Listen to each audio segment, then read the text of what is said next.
જય શ્રી કૃષ્ણ મિત્રો આજના વિડીયોમાં આપણે જાણીશું કે અષાઢ માસના શુક્લ પક્ષની ત્રયોદશીથી લઈને અષાઢ વદ 30 સુધી કરવામાં આવતું 5 દિવસનું જયા પાર્વતી વ્રત ક્યારે કરવાનું રહેશે, તેનું મહત્ત્વ શું છે અને પૂજા માટે શુભ સમય કયો રહેશે।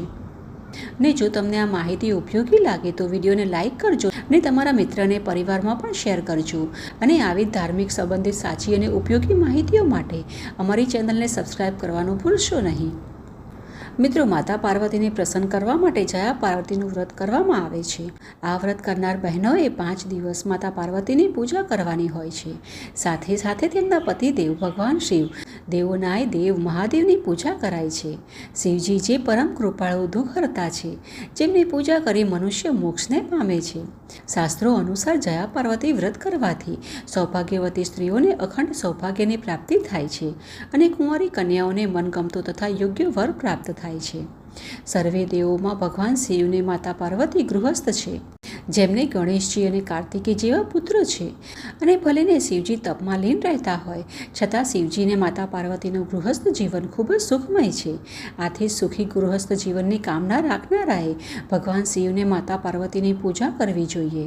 એટલા માટે જયા પાર્વતી વ્રતમાં સૌભાગ્યવતી સ્ત્રીઓ અખંડ સૌભાગ્યની પ્રાપ્તિ કરવા અને કુંવારી કન્યાઓને મનગમતો તથા યોગ્ય વર ગૃહસ્થ જીવન સુખમય બને તે કામનાથી આ વ્રત કરી શિવજીને માતા પાર્વતીની શ્રદ્ધાપૂર્વક પૂજા કરે છે ને 5 દિવસ સુધી મોળા એકટાણા કરે છે। આ વ્રતમાં ખાસ કરીને મીઠા વગરનું મોળું ભોજન લેવામાં આવે છે અને એ પણ એક જ સમયે। આમ 5 દિવસ મોળા એકટાણા કરી 5મા દિવસે જાગરણ કરી 6ઠા દિવસે વ્રત પૂર્ણ કરાય છે। આમ આ વ્રત 5 વર્ષ કે 7 વર્ષ સુધી કરાય છે।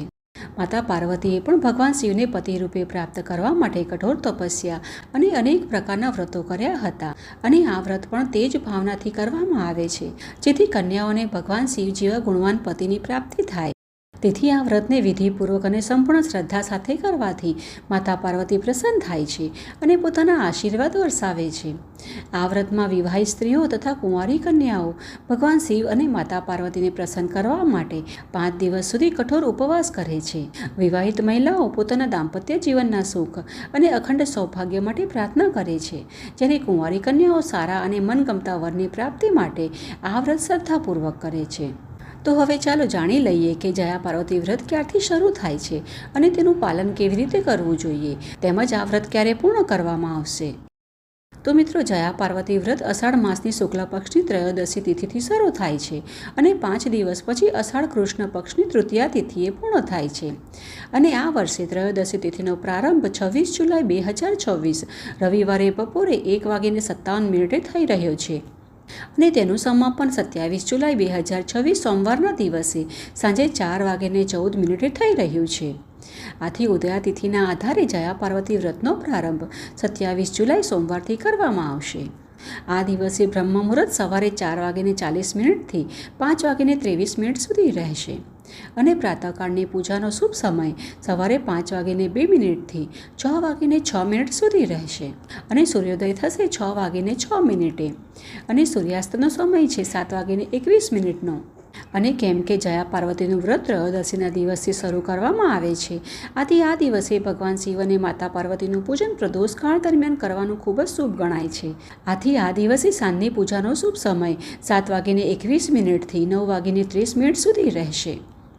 આમાં વ્રત 1 કે 2 દિવસનું નહીં પરંતુ સતત 5 દિવસનું હોય છે અને અષાઢ વદ તૃતીયાના દિવસે જાગરણ કરી પૂર્ણ કરાય છે અને તૃતીયા તિથિ આ વખતે 1 ઓગસ્ટ શનિવારે આવી રહી છે, તેથી આ વ્રત 1 ઓગસ્ટ શનિવારે પૂર્ણ કરવાનું રહેશે। મિત્રો, જયા પાર્વતીમાં મીઠાનું સેવન સંપૂર્ણપણે નિષેધ ગણાય છે।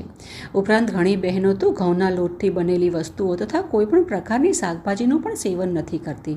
વ્રત દરમિયાન ફળ, દૂધ, દહીં, ફળોના રસ તથા દૂધમાંથી બનેલી મીઠાઈઓનું સેવન કરીને જ આ વ્રતનું પાલન કરે છે, પરંતુ મોટાભાગે તો આ વ્રતમાં મીઠા વગરનું મોળું એકટાણું કરી શકાય છે। આથી આપની જે પરંપરા હોય તે અનુસાર આપ આ વ્રતનું પાલન કરી શકો છો। વ્રતના અંતિમ દિવસે મંદિરે જઈને ભગવાન શિવ અને માતા પાર્વતીની પૂજા કર્યા પછી મીઠા તથા ઘઉંના લોટથી બનેલી રોટલી અથવા પૂરીનું સેવન કરીને વ્રતને પૂર્ણ કરવામાં આવે છે। આ દિવસે આખી રાત જાગરણ પણ કરાય છે અને બીજા દિવસે વ્રતની પૂર્ણાહુતિ કરવામાં આવે છે। અને જો આ વ્રત એકવાર શરૂ કરવામાં આવે તો તેને સતત 5 વર્ષ કે 7 વર્ષ સુધી કરવો જોઈએ. આ વ્રત કરનાર બહેનોએ ત્રયોદશીના દિવસે વહેલા ઉઠી સ્નાન વગેરે પોતાના નિત્ય કાર્ય પૂર્ણ કરી આ વ્રતનો સંકલ્પ લેવાનો હોય છે કે કેટલા વર્ષ આ વ્રતનું પાલન કરશે. તેમજ જો પહેલાંથી જ વ્રતની શરૂઆત કરેલી હોય તો જયા પાર્વતી વ્રતમાં 5 દિવસ ઉપવાસ કરી ને ફરી આવતા વર્ષે આ વ્રત કરીશ. અથવા તો જો ઉજવણું કરવાનું હોય તો સંકલ્પ કરવો કે આ વર્ષે તો હું 5 દિવસ ઉપવાસ કરી વ્રત પાલન કરીશ ને આવતા વર્ષે વ્રતનું ઉજવણું કરીશ. આમ જે પ્રમાણે વ્રત કરવાનું હોય એ પ્રમાણે વ્રતનો સંકલ્પ કરી ભગવાન શિવને માતા પાર્વતીની પૂજા કરવી. ભગવાન શિવની પૂજામાં ગંગાજળ, કાજુ દૂધ, બીલીપત્ર, પુષ્પ, અબીલ, ગુલાલ, ચંદન, ફળ વગેરે લેવા જોઈએ. તેમજ માતા પાર્વતીની પૂજા કરતી વખતે આ બધી સામગ્રી ઉપરાંત સુહાગની સામગ્રી જેમ કે કંકુ, બંગડી, કાજલ વગેરે લેવું જોઈએ. આ પૂજા બહેનો પોતાના ઘરે પણ કરી શકે છે અથવા તો મંદિરમાં પણ આ પૂજા બ્રાહ્મણ દેવતા અથવા તો બ્રાહ્મણી દ્વારા કરાવવામાં આવે છે. આથી જો મંદિરે જઈ પૂજા કરીએ તો પૂજા પૂર્ણ થયા પછી તેમને દક્ષિણા પણ આપવી જોઈએ. આ પ્રકારે 5 દિવસ સુધી વ્રત ઉપવાસ કરીને માતા પાર્વતી અને ભગવાન શિવની પૂજા કરવી જોઈએ. અને જો કદાચ 5 દિવસ સુધી પૂજન કરવાનું સંભવ ન હોય તો 5 દિવસની એક સામટી બધી સામગ્રી લઈને એટલે કે પૂજાની સામગ્રી 5-5ના સંખ્યામાં લઈને એક સાથે પણ વ્રતના 5 દિવસની પૂજા એક સાથે કરી શકાય છે. કેમ કે ઘણીવાર કોઈ બહેન કે દીકરીને તારીખ નજીક આવતી હોય તેવા સંજોગોમાં 5 દિવસની પૂજા એકસાથે કરી શકાય. આમ ઘણીવાર એવું પણ બને કે કોઈ બહેન માસિક ધર્મમાં હોય તો પણ આ વ્રત કરી શકાય. તેમણે ઉપવાસ રાખવો જોઈએ અને પૂજા બીજી બહેન કે પછી બ્રાહ્મણી પૂજા કરાવતા હોય તેમની જોડે આ જયા પાર્વતી વ્રતની પૂજા કરાવી લેવી.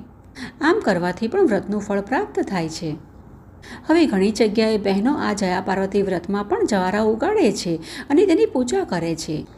આથી વ્રત શરૂ થયાના 5 દિવસ પહેલાં જ જવ, ઘઉં, તલ, ચોળા, મગ, ચણા, વાલ આમ 7 પ્રકારના ધાન્યથી માટી અથવા વાંસની ટોપલીમાં જવારા ઉગાડી લેવા જોઈએ અને વ્રતના પ્રથમ દિવસે આ જવારાને ઘરની પૂજાના સ્થાને સ્થાપિત કરવા જોઈએ.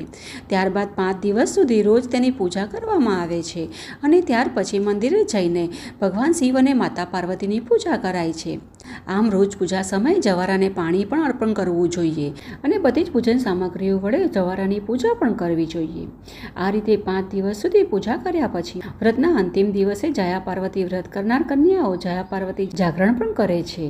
આ રાત્રે તેઓ આખી રાત જાગીને ભજન કીર્તન કરે છે તેમજ જાત જાતની રમતો રમી આખી રાત જાગે છે ને ત્યાર પછી બીજા દિવસે જવારાને પવિત્ર નદી અથવા જળાશયમાં વિસર્જન કરીને ત્યારબાદ ભગવાન શિવ અને માતા પાર્વતીની પૂજા કરી અન્ય ધાર્મિક વિધિઓ પૂર્ણ કરી બીજા દિવસે ગૌરી તૃતીયાના પવિત્ર દિવસે 5 દિવસનું આ વ્રત પૂર્ણ થાય છે.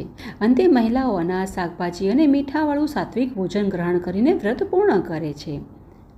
તો આ પ્રકારે શ્રદ્ધાપૂર્વક, ભાવપૂર્વક સૌભાગ્યવતી મહિલાઓ તેમજ કુંવારી કન્યાઓ આ વ્રત કરીને માતા પાર્વતી અને ભગવાન શિવનો આશીર્વાદ મેળવી શકે છે. તો મિત્રો, આ હતી આજની અમારી જયા પાર્વતી વ્રત વિશેની સંપૂર્ણ માહિતી, પૂજા મુહૂર્તો તેમજ વિધિ. ને અમને આશા છે કે આ માહિતી તમને ઉપયોગી થશે. તો ચાલો આવી જ વૈદિક અને પ્રમાણભૂત માહિતીઓ સાથે ફરી મળીએ. જય શ્રી કૃષ્ણ.